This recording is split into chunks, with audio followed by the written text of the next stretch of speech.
Hello guys, ayan magagawa tayo ng palatschinken or pritatin soup guys. Ito lang yung ingredients guys. Itlog, tsaka gatas, tsaka ito guys, flat milk.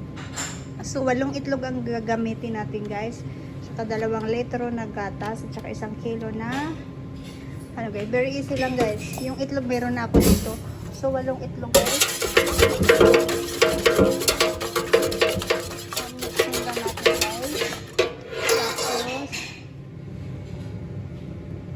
Tapos asin guys, salt, konting asin, isang kutsaritang asin, saka haluin lang guys.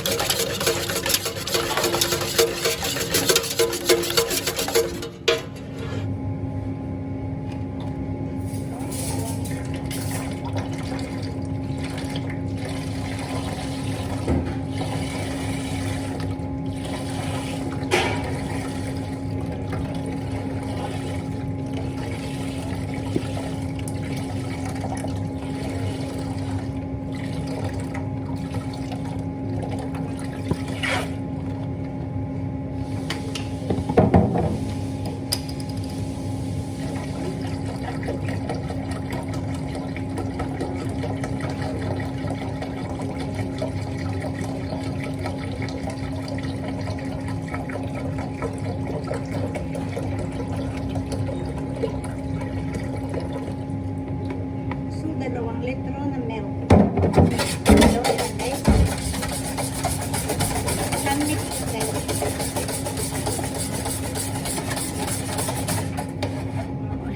Hello? And then, ito isang kilong black milk.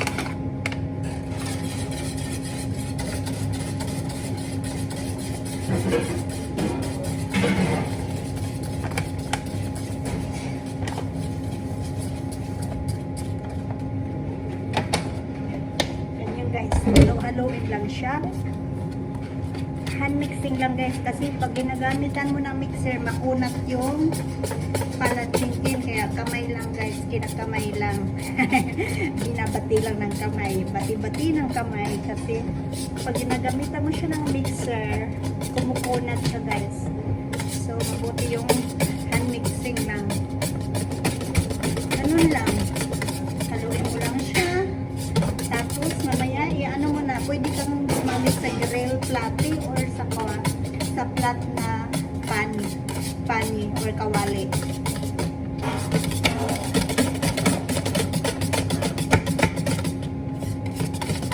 Madali lang guys, so very easy lang magawa ng palatschinken or pritatin, pang pritatin soup eh.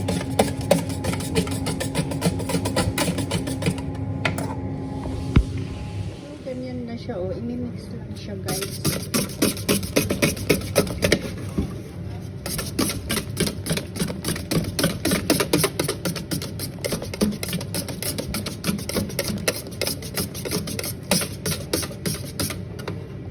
Likot ko, diba? Likot-likot ng inday.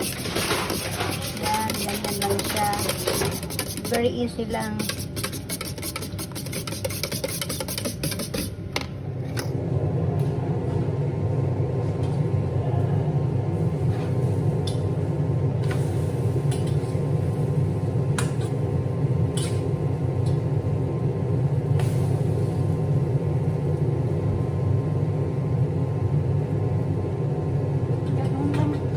Ganyan lang guys, very easy and very simple lang guys. So pwede siyang igawing pang dessert, so lagyan mo ng ice or whatever, anong gusto mong ipalaman, choco, birin or mga prutas, pwede na yung ganyan guys, right?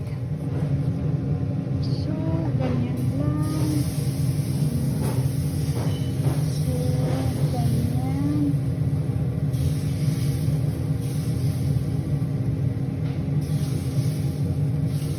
Pwede rin sa kawali. So, ganyan lang guys. Very palatschinken lang. Ganyan lang siya. Ang dali lang, diba? So, very easy lang guys. So, ganyan lang. Very easy lang. See? Tapos ganyan lang. Ring. Ring. Diba? Ang bilis.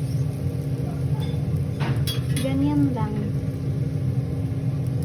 So very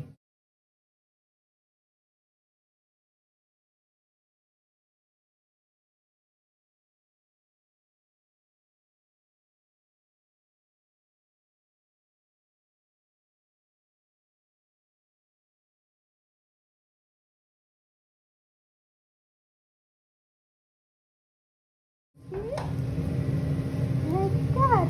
Oops. Oh, whoops. So, ganyan lang. Very easy.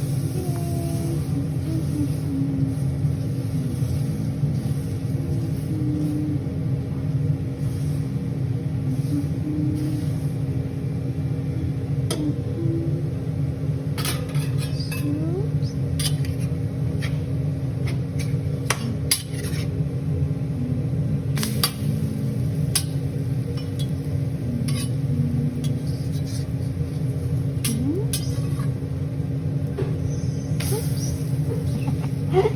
Uy, nabutas.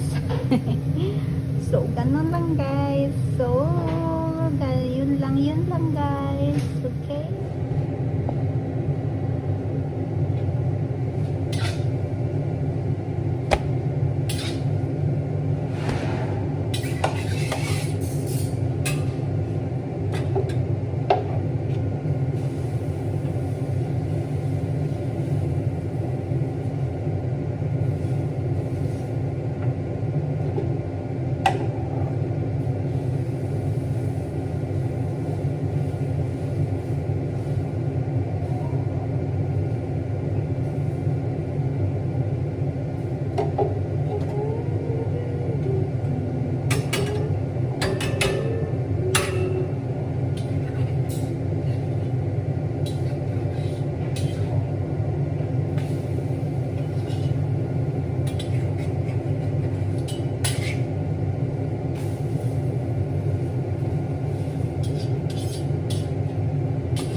Palatschinken ang inday.